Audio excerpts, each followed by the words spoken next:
you tell me your name and your age? Hi, yeah, I'm Melissa and I'm 52. And could you tell us about your family and what makes your family unique and special? Well, my family, I have Alfie, he has Spina Bifida, he's 7, and my husband Kevin. And what makes our family special is the fact that Alfie was a miracle baby. I was told I couldn't have children.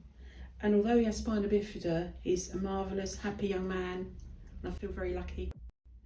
And how did you feel the day that Alfie was diagnosed? Shocked. I mean, because I've been an older mum, you expect there might be something. When you have that 5-month scan, I think you're kind of always a little anxious. But when we got the diagnosis, it was a massive shock. It really was. And that knocked me sideways, if I'm honest. I can't think of another time where I felt that shocked, because it was such a happy time to know that I was pregnant. Then to be told he could have a condition that could effectively mean he won't make full term was massive. Right. Yeah. Right. And what has been the most significant challenge you faced to date with him? The challenges, I think probably when he was first born was very difficult, with all the surgery, never really been at home very much at the beginning, not knowing what the outcome would be, how the condition might affect his development. It was very, very, very difficult. I would say that's the hardest for us.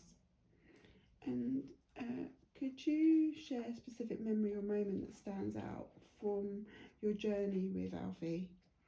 I think what stands out for me actually was when he first started to communicate properly, talking, being able to communicate, because that we're never sure how much that the hydrocephalus, which is part of spina bifida, can affect the brain.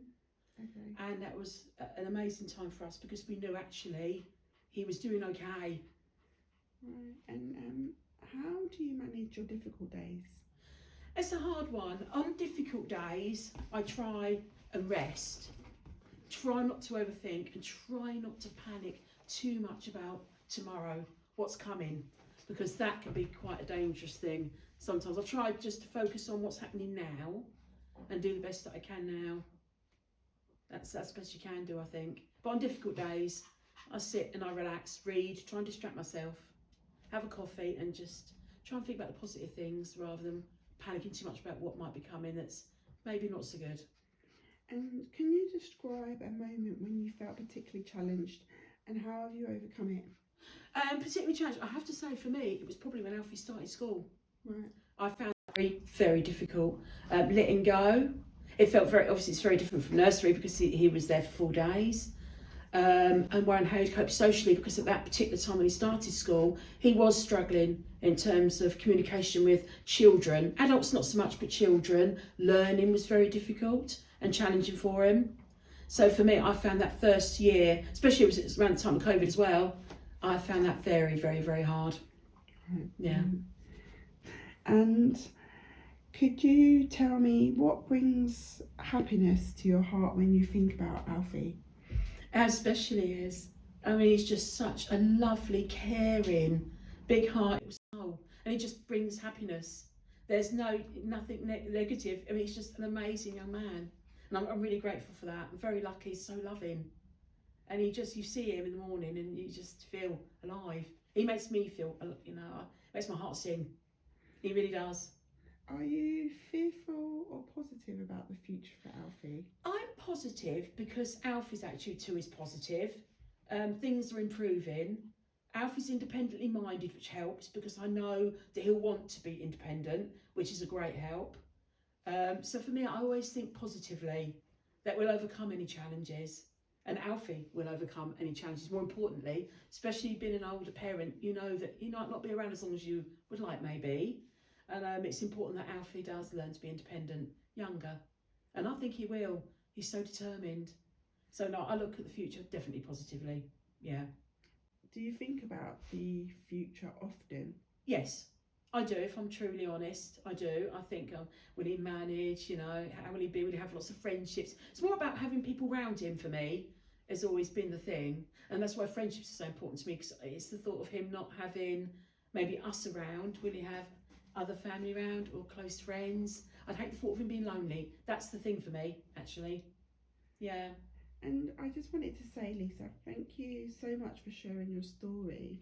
What did you hope to do by sharing your story, and what do you hope that other parents will get from that?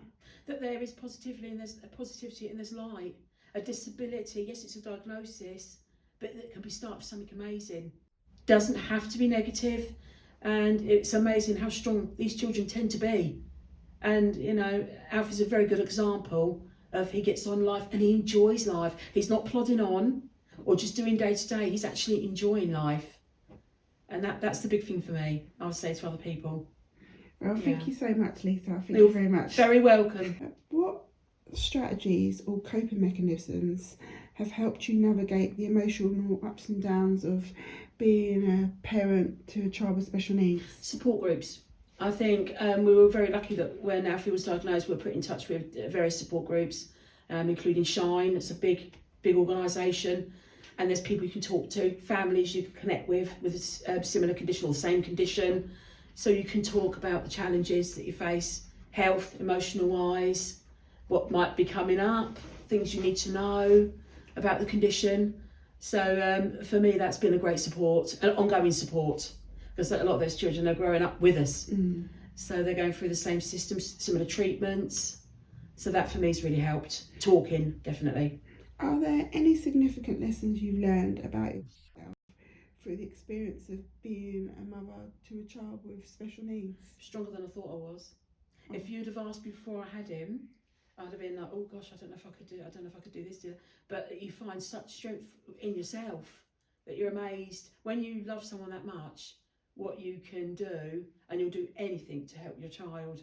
As soon as I knew I was pregnant, you know, that love's there. But when it's got its condition, I don't know, it's this strength and love that you can't explain. It's so strong. And even now, yeah, I just feel blessed. No matter what comes, I'm just blessed. Has your perspective on parenting and life in general evolved since becoming parent of a child with special needs? Yeah, it's interesting.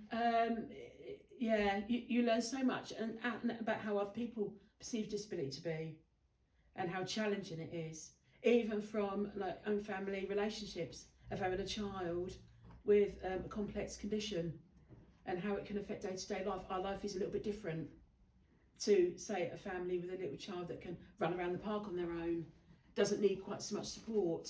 Every little element of that is different. Could you provide some insights into the daily routines, activities that have been most beneficial for Alfie's well-being? Routine's a big thing. That helps Alfie enormously, having a routine. So we always make sure we stick. He likes to know my breakfast is now, I'm getting changed now, I'm being catheterised now. He likes to have that routine. And then at weekends, especially at weekends, we love to go out. So Alfie likes to do museums, loves aeroplanes. So we don't let anything stop us going out anywhere we need to go, even though changing can be challenging because Alfie's double incontinent. Going anywhere can be complex, but we change him in the car if we have to.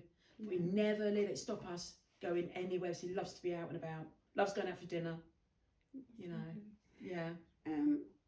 Looking back on your journey with Alfie, what's something that you didn't know that you wish you knew?